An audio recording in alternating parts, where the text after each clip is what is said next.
Ladies and gentlemen, gentlemen and ladies, ladies and gents. Got a little bit of I wanna make it with you in the background. But while we are doing that, we're gonna take out a little bit of time because as I told you, I'm working on those letters. And when I get finished, I'm not gonna show it to y'all. I've already showed you the template for starting it out, so you're gonna have to go from there. Ladies and gentlemen, I told you that some people have been having some success with certain things that they've been receiving information on this particular channel. Not success at every turn, but success nonetheless. So there are a couple of things we're going to go over. We're going to keep this short, trying to keep it short these days because I got a lot of things that I'm focused on. And while I'm focused on those things, I want all of you to pay attention to the following. Which one are we going to start with? We're going to start with this. Look at that. Texas child support. Child support. Remember, ladies and gentlemen, they own all of your properties, including you. You, by the act of March 9, 1933, not because I said it, but because they said it. By the act of March 9, 1933, your child support is a government obligation and is not your obligation. So if you can prove to me that the March 9, 1933 Act is inapplicable in this matter, I don't have a problem assuming that debt. I don't mind giving you payment for that debt. I don't have a problem giving you tender of payment for that debt. But while we're in this banking emergency, I will need you to show me proof that that March 9, 1933 Act does not apply to this particular instant matter. Ladies and gentlemen, that should be your letter to the Attorney General. That's what I would do if I had child support to pay. It's a good thing I never had child support to pay. So, let's talk about something, shall we? To whom it may concern, this is a written correspondence in regard to your invoice dated, there was a date there, for which you claim $19,000 was in arrears in your office. Enclosed is form SSA 445A. We give them the A because it's our revision document. Well, anyway, a song for you, Ray Charles, y'all, which needs to be filled out by your organization and mailed in to ensure that you receive proper payment in a timely manner. Thank you for your prompt attention to this matter. Regards. See you. Bye-bye. The client was picked up and held in jail for 10 days, ladies and gentlemen, prior to them recognizing this payment. He hasn't made a payment. Okay? But guess what? Let's show you what happened. Oh, first, convenience bank. You're not a convenience. I promise you it wasn't a convenience dealing with you guys. The Attorney General issued a garnishment to the bank for the $19,000. It says, Dear Mr. Blah, blah, blah, on or about this date, the First National Bank of Texas, First Convenience Bank, received a lawful garnishment from the office. See, they said lawful. It is not lawful. They received a legal garnishment, not a lawful one. Lawful signifies constitution, signifies they have a right to do it. Anyway, order from the Office of the Texas Attorney General. And yes, you did agree to pay child support when you decided to take care of the birth certificate, get that social security number, register that agency. Child Support Division, to freeze the funds in your account. The amount of the garnishment was $19,000. Are you sure it's $19,000?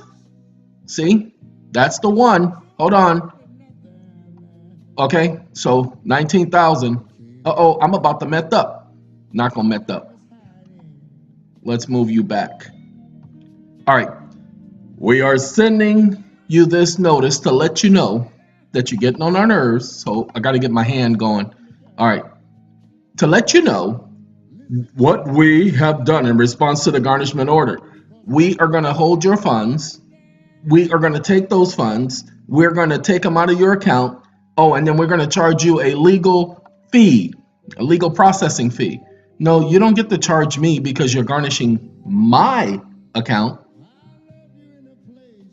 He had $900 in the account. They took it, left him with a balance.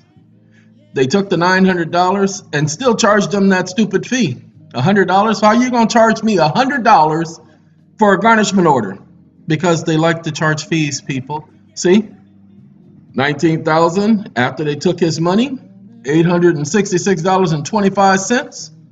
Okay, left him with $18,000 negative balance. Total next day holds and pre-authorization $19,000. Okay, now see this? 2/26/2018. Hold on. Let me let y'all know what they did to the young man. Remember, he was released from jail. The bank placed a hold on the young man's account and attempted to use his debit card, and it was not able to obtain any funds. Now, this is from the bank, and so we're gonna flip this. Oh, you're gonna flip the script? We're gonna flip the script. Okay? Oh, those of you who are if you're using the new PDF exchange, you're going to find out that you can't get the text box and all that. You have to get the text box under comment. See, text box. Okay, and if you want to do other things, I think review is the one that not review, not share. Convert, that was the other one. Okay, it's not where they used to be. Instead of it being under this section, it's all under here. Okay, let's continue. Like I said, we're trying not to make this long, but we had to explain. Now, let me show y'all something. Remember, this person owed, this is 2/20/2018.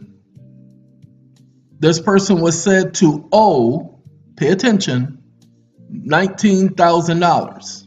See, last balance $866, current balance -100. Wait, there's something wrong. Didn't the bank say? Give me 1 second. Got to make sure. Yeah, we can't go too far. Okay, I needed to make sure that these didn't go down here, that they stayed where they were supposed to be. Remember, the bank said he had a negative balance of $19,000. Okay, so what did the bank do? The bank took and closed this account. It says when he went to the bank to check the status, they closed the account, and he was held to pay the $100 fee. He inquired about the garnishment and was informed to contact the Attorney General. However, the closed account and informed no longer negative upon the payment of the $100 fee.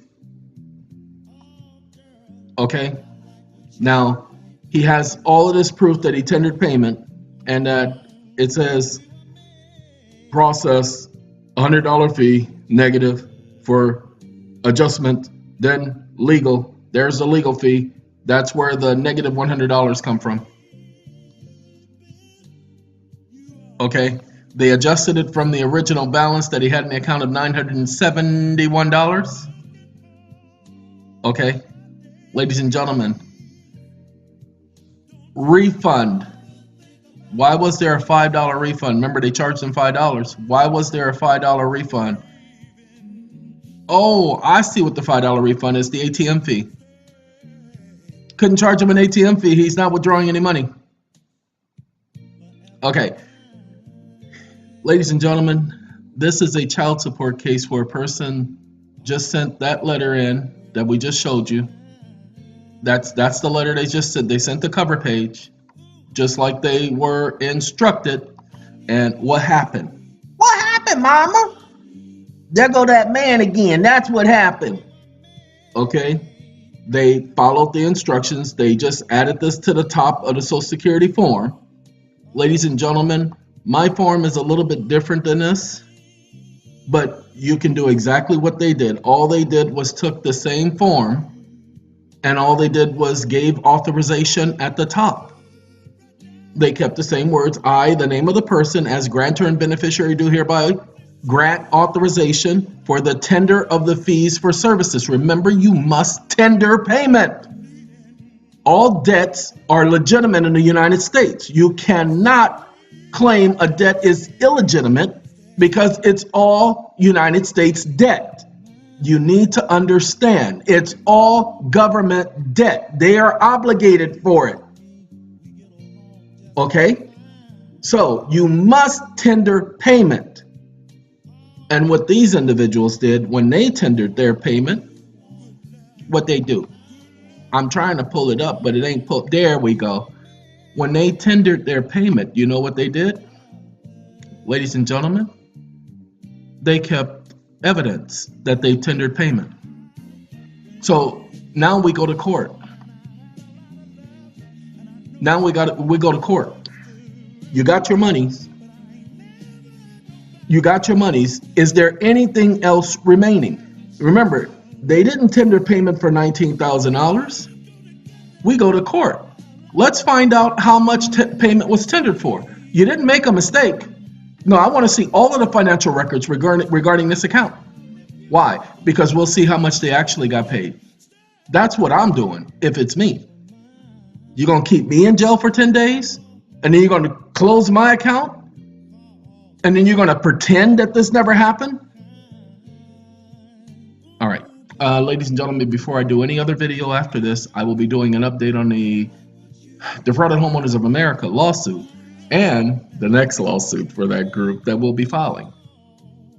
Okay, we'll be talking about that in another video, not in this video, because it wouldn't be fair to those guys who were part of that lawsuit for them to be mixed in with the rest of y'all. They get their own video because they are special, and they're not special in a bad way. They're special in a very unique way. All right, with that being said, we got one more thing we need to talk about. This letter right here. I was getting ready, ladies and gentlemen, and I just need to check the time because we shouldn't be at 15 minutes just yet. Nope, almost at 15 minutes. I want to do the best I can not to go over 15 minutes. You all seen this letter that we did yesterday. Ladies and gentlemen, I can prove to you, I guarantee you, I can prove to you that the mortgage and the foreclosure has nothing to do with the house. I can prove it, but it's always been there. We've just been overlooking it. Who forecloses on a home, people? Is it not the securitization trustee for the so-called investor? Because it's been placed in a mortgage-backed security, and the securitization trustee, which is usually U.S. Bank, are foreclosing on the property on behalf of the investors. Ladies and gentlemen, it's not about the home. It's about the fact that they have taken your property. That's why I told you, you are the trust interest holder, the TIH. And as the TIH, you are the HNIC. Oh, he's using acronyms, mama. And as the HNIC, you get to sit up there and demand they give you an audit. So you need to contact the Securities Exchange Commission because you have that right as an investor. Remember, you are the primary investor because you are the one allowing it to be traded on the market. Now, if you didn't understand what I just said, what I was doing was getting ready to put the addresses and the names of the different banks that foreclosed on the two properties, or attempting to foreclose on one and foreclose on another. And I just remembered one of them is a trust. What a securitization trustee. And that's when it dawned on me, wait a minute, hold up. That's the proof right there that it has nothing to do with the home, that it's all about the investment in the market. It has nothing. There is nothing in the agreement. Oh, and by the way, the young lady who did not sign the note, only signed the mortgage and took the warranty deed and went to the county recorder to file the warranty deed and eventually filed the warranty deed. Well, the bank ended up calling the police and having her arrested for going in her own home. Apparently, I guess the bank were claiming they owned it. She got released. The bail was $1,000. She got released for trespassing in her own property. And so I just spoke with the people overseeing that and suggested some ways they should go about resolving that. The bank has no recourse. Oh, they want her to sign the power of attorney. That's the only thing that they're asking her to sign, the power of attorney, and everything is fine. No, I don't have to sign over my rights. Why would I sign over my rights? No, I'm not signing no stupid power of attorney. What you don't know is that if she was to sign the power of attorney, she has the right to rescind that within 3 days, 72 hours. But I wouldn't even suggest she go that route. Okay, that's not the suggestion. But she is no longer inside a facility. Again, what she did, she's messing with their finances. They can't trade the property on the market. She's got a mortgage. They can't bring in other investors because they don't have the authority to do so. They can trade it, but the money can only go between them and her. Okay, there is no trustee. It's a trust agreement, but the bank doesn't get to control the trustee. As a matter of fact, I'll be talking to the person who's handling that and tell her to assign him as trustee over the mortgage. The bank has no control to give him power of attorney. Oh, they're going to have a lot of problems. See, that's what happens when they mess with somebody like me. My job is to make sure they understand that, as I just left a message for a young lady, her name is Denise Galaveas. And Denise is an employee with the United States Postal Service. And I was trying to mail out some documents. Now, this was while the Texas thing was going on, the bombings. I was trying to mail out some documents, and what I was trying to mail out didn't have a return address. And they said, well, you need to put a return address. I said, no, I do not. The return address is inside. I'm using a credit card. I'm not paying cash. Well, anybody could be using that credit card. You could have all kind of addresses. Yes, I could have all kind of addresses. And even if it was all kind of addresses, it doesn't matter. That's why we use the credit card, you moron. Sorry, he was the postmaster for that facility. He actually copped an attitude, so this was his supervisor. And she ain't called me back. So I just called her, left her a message, telling her that since she decided to ignore me, I will need her supervisors to call me at his or her earliest, because these individuals need to understand that I am not the one to be ignored. Told her, I have not disrespected you. You do not get to ignore me. I did the same thing with my insurance company for my automobile. I had insurance with a particular company known as Geico. Geico Insurance insured my automobile. And then in the month of December, they canceled my policy, saying that my credit card payment did not go through. Impossible. How come you didn't contact me? So driving around for 2.5 months without insurance and I didn't even know it.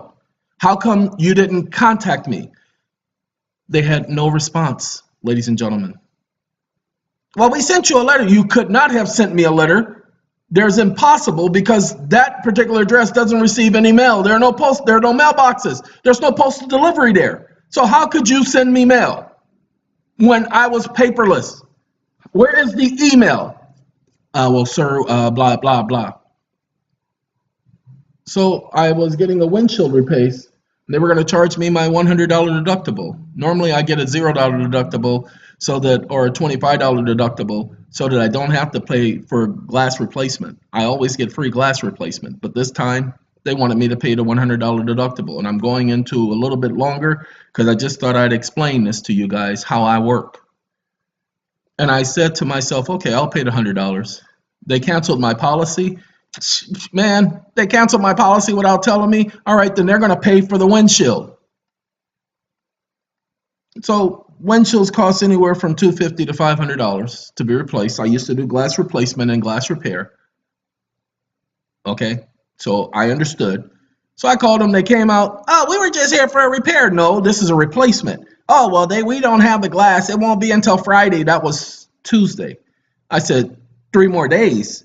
Why would I want to wait 3 more days when I know I ordered a windshield replacement and not a windshield repair? Well, our invoice says windshield repair. I said, that's impossible. I called up Geico. Geico said, oh, it's our mistake. We sorry, sir. Well, we can wait that. So they rescheduled for a week later. Then it's raining. Now I'm already arguing with them because I want to go with a different company. I don't want to go with Safelite. But it's raining. Oh, we don't do that in the rain, sir. What do you mean you don't do it in the rain? You guys knew for over a week that it was going to rain this week and it was going to be almost 10 inches of rain for the next 2 days. And what do you mean you don't do it in the rain? How come when you called on Sunday to verify and you called me this morning, you didn't tell me that you needed to reschedule? And now you're telling me you can't reschedule until the end of the week again? Enough. Ladies and gentlemen, I told Geico I need you guys to waive the deductible. Oh, no, we can't do that, sir. I'm sorry. We cannot waive the deductible. Really? Okay. I don't think you guys want to play that game. So I called the office, the corporate office. They had an agent call me back.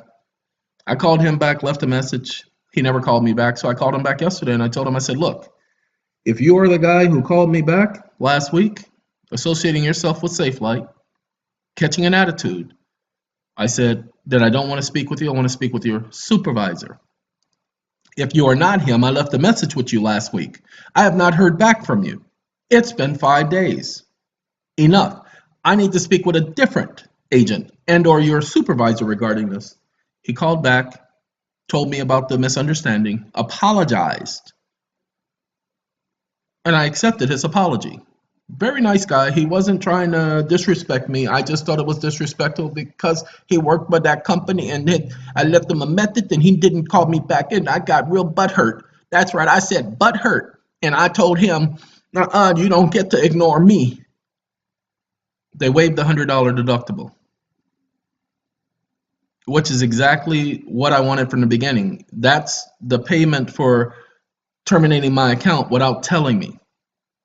That's what that is. See, I don't mind paying for auto insurance, people. Because of my age and my driving record, my auto insurance, I pay for the entire year. I want y'all to understand, the entire year is only $500. That's my auto insurance. I don't mind paying that. Okay? It saves me a whole lot in the long run. I ain't got to argue with nobody when they run the plate. Insurance is already there. I ain't got to hear nothing I ain't got to argue. I ain't got to fight. But getting back to the point, my conversation when I left it is that they don't get to ignore me. Ladies and gentlemen, you guys are contacting all these agencies and you're letting them ignore you. You have to keep going up the chain. This is an administrative process. You have to go up the chain. Supervisor, after supervisor, after supervisor, after supervisor, till you reach the director. If the director gives you a problem, then you sue and you keep a copy of all of your documents. I cannot begin to tell you about all of the files and folders and documents in just this one particular foreclosure matter, because it's all about documentation. Maxine Waters, that's what she taught me. Documentation is everything. That was the phrase she gave me when I was 16 years old. Well, 15 years old, yeah, because she first mentioned it when I was 15. You remember that? I thought you said you don't remember. Oh, no, I remember that because I remember sitting in her class. Like I said, what I don't remember is the details of my childhood. The day-to-day stuff, just like I don't remember everything I did yesterday. Can't tell you what I did on Monday. And I just had the reason why I paused when I said I can't tell you what I did on Monday. The reason why there was a pause there, because I had to make sure that today wasn't Tuesday. Okay? That's how my memory works. But when it comes to this law stuff or the Biblia, please stand next to me and think you can light a candle. Oh, are you telling me you're full of air? Your mama. All right, ladies and gentlemen, have a good day, have a good night, have a good life. I hope that this information proves to be beneficial. And we're going to say goodbye. We went 10 minutes longer than I wanted to. I apologize. Goodbye.